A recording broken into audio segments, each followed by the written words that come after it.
One of the most important techniques when you're recording, in fact it is number one, it is rule 1A, is to get the input volume right on your recorder. So you use something called a trim or a gain control to make sure that you're matching the sound source, whether it be a microphone, electric guitar or anything, keyboard, up to your mixing console or your recording equipment.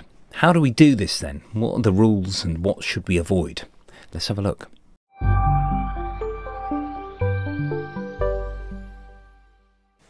Here then I have two microphones, and I'm going to run a little test and then demonstrate what happens if you don't set your gain levels right. Now I'm speaking to you at the moment on an AKG C414, which is actually being recorded separately to another digital recorder just for ease and because I'll be pressing stop and go on the computer quite a lot. I've also got this mic here.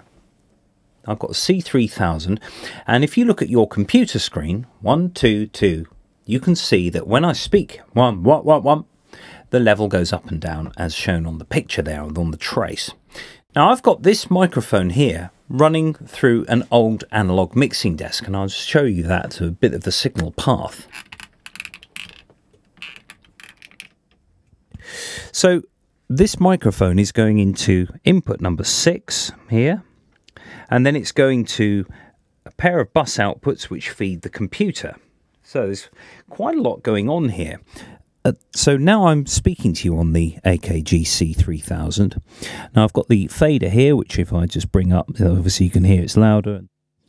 And then it's not there anymore.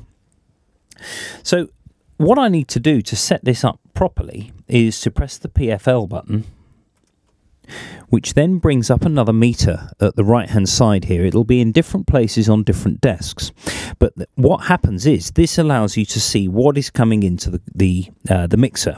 So if I just take the gain control at the top, 2 2 2 1 2, that's up a bit more now, 1 2 2 2.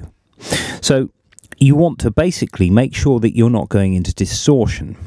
So I'll just take that down slightly because it's very, very close to distorting, and I'll switch that off.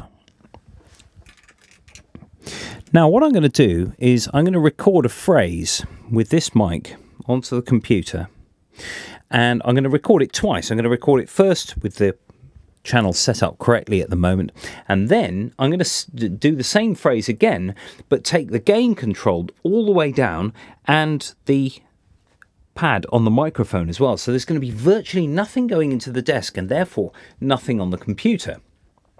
If you look at the computer trace while I record these two, you'll see the vast difference there. Here we go. The quick brown fox jumps over the lazy dog.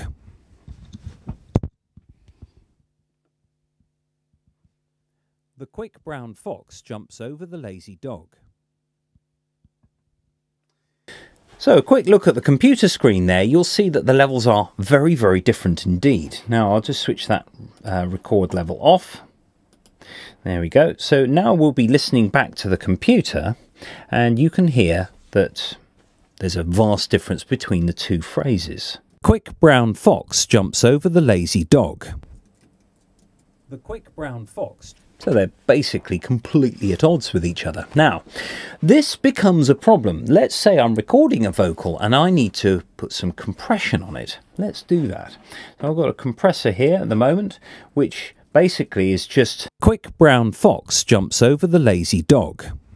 I mean, that's quite draconian compression. Let's just raise the threshold slightly so that it's a bit less squashy. Here we go. The quick brown... Okay. Brown fox jumps over the lazy dog. There we go, that's a little bit more gentle, maybe -6 dB sort of reduction maximum. Now if I go to the next phrase, the quick brown fox, of course it's not even registering on the compressor. So in order to do this, if I've got a track that's really quiet, I'm going to have to raise the level of it. We don't want to do this. So I'm just going to split the track here. And then I'm going to go into the, I'll just get rid of the compressor for a minute. I'm going to go into the file here, and I'm going to normalize this. Now, what does that mean? Well, normalize means to bring the level up to the loudest possible level so that it'll be comparable with the other phrase that I uttered just now with the gain set correctly. There we go. Let's get rid of that now. Now you can see basically they look the same, but they're not going to sound the same. Let's listen to the first one again. Quick brown fox jumps over the lazy dog.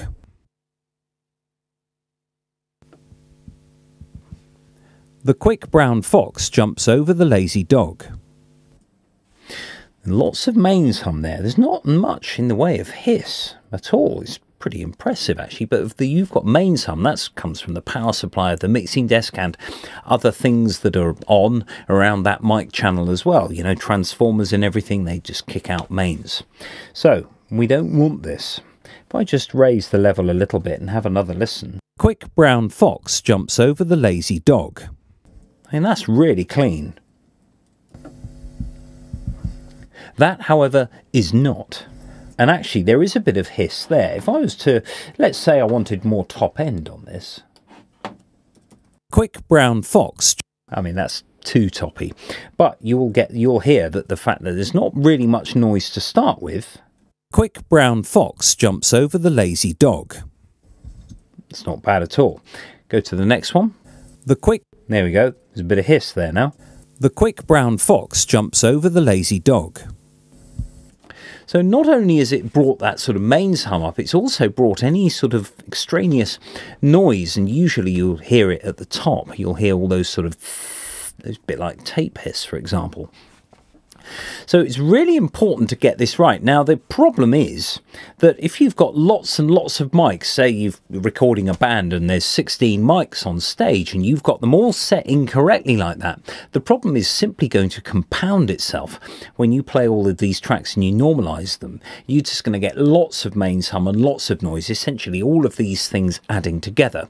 So it's really important to set your channel correctly, because you don't want all these little nasty little gremlins. As you can hear, a 25-year-old mixing desk, if set up correctly, really does still perform pretty well. But if you don't set it correctly, it's not going to.